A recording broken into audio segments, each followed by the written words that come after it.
addicted to Cứ heroin. hết tiền, Whenever hắn he lại ran bỏ out of đến lò money, mổ he để would tìm go mẹ to the và cha ruột để slaughterhouse xin to tiền. find his mother and Mặc dù stepfather bà to Tan biết ask for con money. trai của mình không ra gì, Although nhưng Mrs. bà Tan vẫn rất knew yêu her son thương was no và chiều good, chuộng, she still đồng thời loved and đáp ứng nhu indulged cầu him, của hắn meeting về his tiền bạc. financial needs. Không lâu trước Not vụ long án, before the bà đã incident, mua she một chiếc had xe bought máy Chung cho Chun Chung Hua, Chun a Hoa với hy motorcycle, vọng hoping hắn he có could thể earn tự money kiếm by tiền working as a bằng cách chạy xe motorcycle ôm taxi driver để to trang support trải himself. cuộc sống và chi phí sinh However, hoạt của Chung mình. Chun Hua Nhưng didn't Chung Chun Hoa appreciate his không mother's hiểu good ý tốt của mẹ. intentions. He Hắn felt cảm it was thấy điều too đó troublesome quá phiền and phức, preferred direct thà là cho tiền cash. mặt trực tiếp còn He hơn. later sold the Sau đó, motorcycle hắn and đã used the bán chiếc money xe to máy buy a đi gun và on the dùng black số tiền market. đó để mua một khẩu súng Sometimes ở chợ he đen. would bring the gun to the Thỉnh thoảng, slaughterhouse to hắn show còn mang off theo to khẩu the súng workers, đến lò even mổ, letting them khoe borrow khoang it to với take các công nhân. photos. Thậm chí After the còn cho incident, họ mượn some súng để neighbors chụp told the ảnh. police that Sau Chung vụ Chun án, Hua một số hàng often had xóm an kể với arrogant cảnh sát and rằng overbearing Chung attitude, Chun Hoa with an thường có thái độ unpredictable ngạo temper mạn, and hung hách, rudeness towards tính his khí thất parents. thường và lỗ Every mãng time he với came cha mẹ. home, he would Mỗi extort lần money về from his nhà, parents hắn đều or đòi argue rút tiền của rudely. bố mẹ, He never không helped with thì the cãi family vã lều business láo. and didn't think at Hắn all không bao giờ about giúp đỡ contributing công to the việc kinh family. doanh của gia đình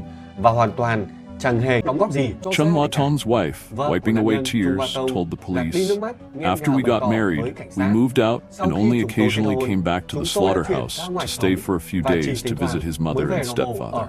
Who would have thought that this visit home would end with my husband and son being tragically killed? Before this, our family had no conflicts with Chun Hua, as the cousin relationship was also very tense. Chun Hua never tried to improve himself or do any honest work. All this time, he just lived off the family's support. He had a habit of depending on his parents, lying, and being unreliable." The police believed that Chun Watong's wife's statement provided additional potential motives for the crime. They determined that Chun Hua might have committed the crime because his demand for money to buy heroin was unsuccessful, causing him to lose control and plot to shoot his family members. According to the investigation, Chun Hua had a criminal history. He had been arrested several times, including 5 times related to heroin trafficking activities. This information shows that he had fallen into a vicious cycle of crime, which was also one of the reasons that led him to commit this heartbreaking massacre in his family. After identifying Chun Hua as the killer, the police issued a warrant for his arrest. Based on the make and license plate of the car he was driving around 11 a.m. on the day of the crime, police found his car parked in a community parking lot in the Bukit Mertajam area of Penang, 25 kilometers from the crime scene. Then, some plainclothes police officers ambushed the area to wait for the suspect to appear. However, they waited for a long time and didn't see any sign of him. So they decided to approach and check the car, finding that the car door was unlocked and the key was still in the ignition. It seemed like he had abandoned the car and fled. Later, the police received a report that around 1 p.m. on the day of the incident, Chun Hua suddenly visited his uncle's house in Kampung Melayu, Penang, 13 kilometers north of the slaughterhouse. The police suspected that the killer intentionally parked the car in the Bukit Mertajam area to mislead and interfere with the police investigation, while creating an opportunity for himself to return to Penang to hide. Chun Hua's sudden appearance terrified his uncle's family. That day, when they heard a knock on the door, his cousin opened it. Taking advantage of the opportunity, he rushed straight into the house. Then, he demanded money from his uncle inside the house, while aggressively warning the whole family. "No one is allowed to call the police or reveal my whereabouts, or I will kill you all." In addition, Chun Hua loudly said, "If I have the chance in the future, I will come back to kill my birth father and sister-in-law's child." After saying this, he aggressively went upstairs and locked himself in a room, not coming out. At that time, besides his uncle and aunt, there were 2 relatives and friends visiting the house. Not long after Chun Hua went upstairs, his cousin who was at work also returned home.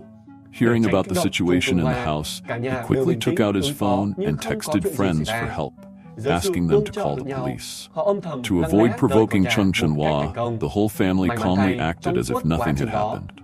With mutual support, they quietly and successfully left the house. Fortunately, throughout the process, they didn't make any noise that would make Chun Hua suspicious.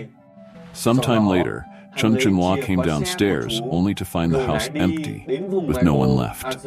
Then, he took his uncle's car keys and drove to the Air Eaton area to buy a phone recharge card at a local phone shop. During this process, he happened to meet a familiar neighbor. The neighbor, with good intentions, kindly advised him to turn himself in, but he had no reaction and quickly left. At 4 p.m. on July 17, 2016, the day after the crime, Chun Hua was still driving around the Air Eaton area. He even went to pray at the Kek Lok Si temple at the foot of the local mountain. This is the largest Buddhist temple in Malaysia and an important pilgrimage center for Buddhists from Hong Kong, the Philippines, Singapore, and other parts of Southeast Asia. Many people wondered why a cold-blooded killer who had massacred his own flesh and blood would know to go to a temple to worship.